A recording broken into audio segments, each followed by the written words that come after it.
Ladies and gentlemen, it is with my most prestigious association with UGC, I present to you CP Gullywash.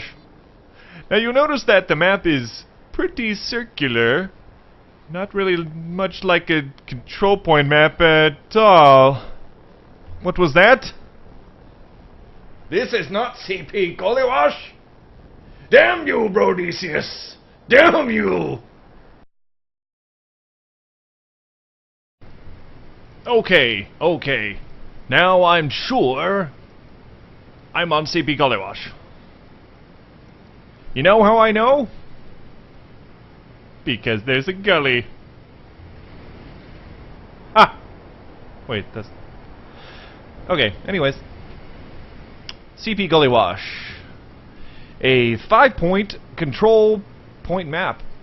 It's fairly simple. Here you got your last point. It's fairly asymmetric, meaning that each side of the map is very close to, you know, a carbon copy of each other. But here we go. We're gonna do a quick run through out of spawn. So typically when you spawn, you want your demo man to come out here, put a sticky on that right pillar, and come through up over here down to the health pack. Here's your second control point. Notice the height difference on the left and the right. Here's your battlements. Continuing rolling on, or rolling out through choke. Here's the choke point. There's a drop down over here that runs over to under the midpoint. Once you come through choke, here is how the middle point opens up. As you see on the opposite side, that's where the enemy choke point is. That's the drop down that I referred to is comes out right here. The middle point can be capped on both right on top and on the lower circular section marked in the yellow and black tape.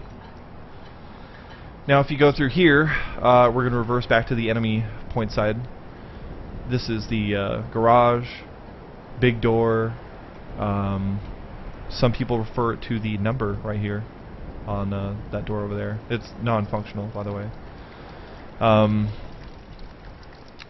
Through this small ramp is where it comes out if you're exiting on the right-hand side, but this is you know, the lower hold. This is the mid hold, or main lobby, upper hold. But yeah, it's here's where it goes back through the point. Now, if let's see, I just want to show just a couple of ways you can look into last. When you're pushing on a second point, notice there's this gap right here. Every class can make that jump. I think even the heavy can without the GRUs. This is what's called river. Typically, if you've been on a 6v6 team or have watched any cast of Gullywash, people usually call this river. I've noticed anyways. One of the reasons is because this area that goes underneath the point used to be full of water. You used to submerge yourself right about there. And this would be completely underwater, but it's not anymore. And it leads up behind the point. So now that you've gotten just a quick and dirty rundown of the map, let's talk just a little bit about strategies. When rolling out, some people like to have the soldier whip the combo and come out through garage. The combo being the heavy and medic and soldier at this point. The demo man will go through choke, typically, because that's the fastest rollout I think is known so far. Heavy and medic will go through the left side back into choke, and we'll meet up with the demo man, as the demo man may put out some stickies here, may deny a little bit of area right there, because typically a soldier will want to walk out here to jump up on the point. So if a demo man can deny this area as fast as possible, that's really going to hold them off. Now that's if the enemy team pushes garage. If they push choke, the second thing a demo man wants to do is, once he's laid down some stickies to deny the area over here, you want to put out some pill spam over here. Let your rollers come in and do some work right around this area. Now the biggest problem a roaming pair will face, the roaming pair being the demo man and the scout coming to mid, is the demo man, if they choose to roll out the fastest, will get to mid first, and then the scouts will be maybe a second or two behind them. So you have to coordinate with your scout on to prioritize either protecting your demo, or if their demo's not being covered, to push and try and take him out. You just have to weigh out those options, because typically if the demo man goes down right away, they're going to lose the mid fight, because they don't have a whole lot of they just lost a lot of their damage output. And if they're heavy and sniper are able to make like a huge play, then you may be able to contest it, but your demo man's probably your most valuable asset when pushing to mid. When pushing to second point, a lot of teams like to come out through choke, and some people like to utilize this before gaining some height advantage. Some people will want to push just straight ahead, because this is the shortest distance to contesting this area. But I notice a lot of teams like to get the height advantage and get up here and just start raining down terror. Soldiers I've seen a lot try and come up here right away, or demo man, and because soldiers can watch this way, demo man can watch this way, and while the heavy can be here or up here, denying any sort of pushback. It's pretty effective. And you want to send your roaming pair after the midpoint. By the way, the pocket and roaming pair will change. The roaming pair typically is a scout and soldier that you want to push through any which way you're not pushing the pocket, so that you're watching the flanks, and so you're pinching the team in. So you're countering their point of retreat. So if you push your main pocket in through choke and coming this way, you want to send your roamers in through here to pinch them in, coming through here, and your scout can get the medic that's going to retreat to that health pack, can get up right behind him.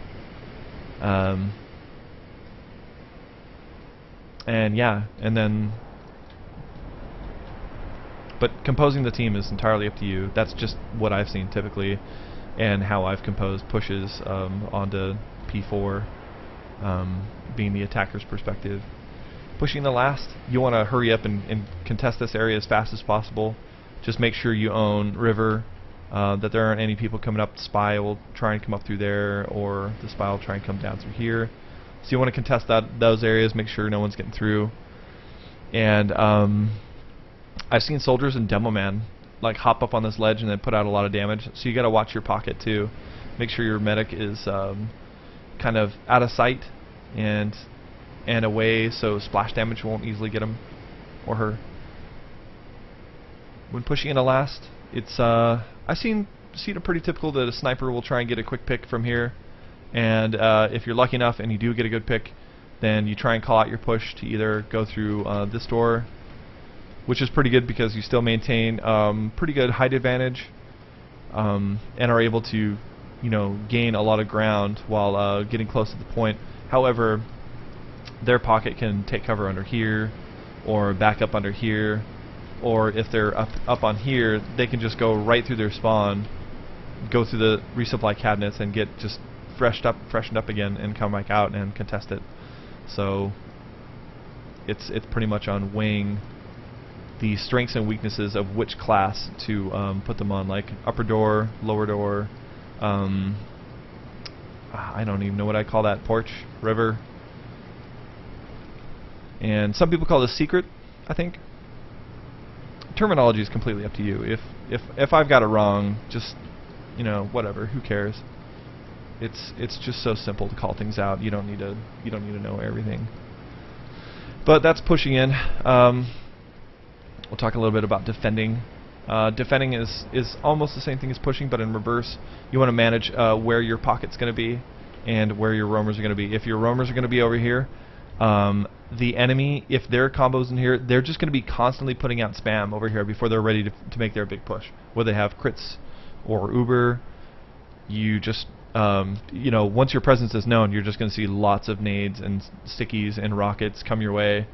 So be sure and have some fresh overheals before you check and call out what's over here. And if they do have a big push, your demo man may want to put out a trap here. You can move that cone by exploding it and try and get it there to hide some stickies in. And if you're lucky and they're not watching, you can sneak someone around through here. Maybe the spy can come through here and come out, and then once he can see this area, he can start calling out what's going on, or over here, and just saying, you know, oh, I see the medic, they're at 80%, they're almost ready to move in. And then, I don't know, coming up here behind, good teams that I've seen, usually when they're holding, they're just watching back and forth, because spies are typically going to come from right there. Rarely ever do I see a spy come from here, so that might be advantageous, because if you come through over here, they're going to be watching behind anyway, so you're already going to be in their blind spot. The boxes are going to block anybody that's holding right there, and you can just walk up and take some people out. But defending, yeah, trapping up that area, trapping over here too. You can fit stickies right inside of this I-beam. I've gotten some pretty successful picks that way, or up on top of this door, because it's so high that when people look around, usually they, you know, do kind of this, but they don't, I don't know, I just noticed that people don't check quite right there. Or right underneath this ledge, because people they'll just walk right past here and they won't even bother to think. I mean, they may quickly look over, but it's I don't know, it's not that hard. And I think that you ought to have a gun up here on this yellow and black tape, or right here, because it's really hard and very annoying, because once you come out here, that gun's going to see you and start shooting. And I don't know, just whipping your gun up and just trying to precisely hit that gun is hard for some people, and it definitely wastes their time, especially if they miss, then they're out another rocket or pill.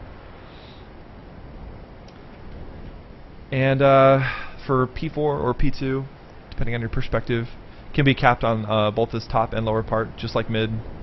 However, last is only cappable, that's a word, by just this area right here. A heavy weapons guy can make it up to the top over here by jumping on these boxes. I think it's this box on this side, or maybe it's blue. And I think maybe a soldier can hide up on those pipes. It's not like you can't be noticed, because, you know, you stick out like a sore thumb, but it's something. And yeah, that's basically it.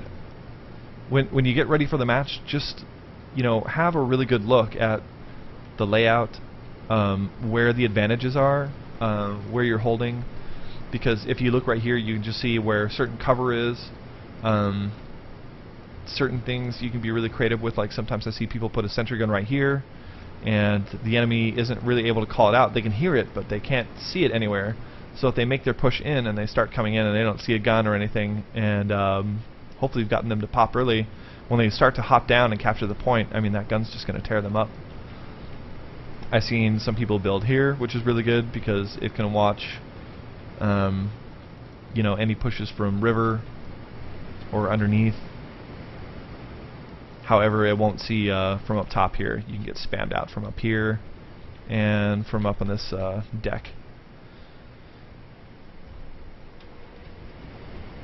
If you're lucky enough to hold lobby, and if they're capping, don't edge this door open, because you're just going to be taking a lot of spam. And at this point, your medic probably needs to keep everybody buffed and get ready for them to push in through that door. So I would say don't open that door. Just watch the flanks and call out as much as you can. If your spy's alive, it would probably be awesome if they had the cloak and dagger and could just call out what's going on, because information is your most valuable asset, other than damage output. Information. So there's that. Other than that, once you've got mid, Gully Wash is a really fast-paced map. Especially if you're able to get some people behind. Let's say there's a stalemate between P4 and last, and they're just sitting here doing nothing.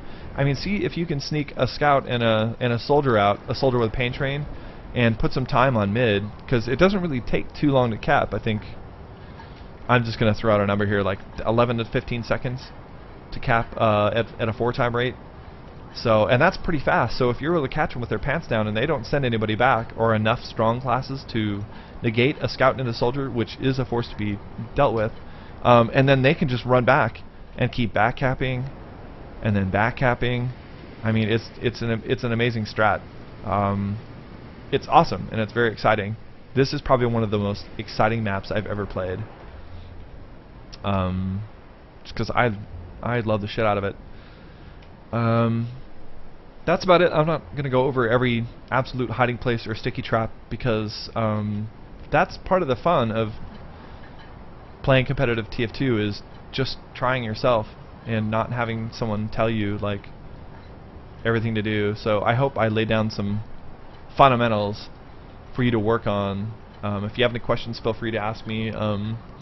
Cold at ugcleague.com, or just contact me on the forums, or leave a comment in this video. I'll try and do my best to respond to anything. But other than that, yeah, thanks for watching, and I hope you guys have tons of fun this week. I'm going to try and get it cast out. I'll be announcing who I'll be casting maybe the day or two before, as long as I get their permission first, and then that should be a lot of fun. So hope to see you there, and have fun. Good luck.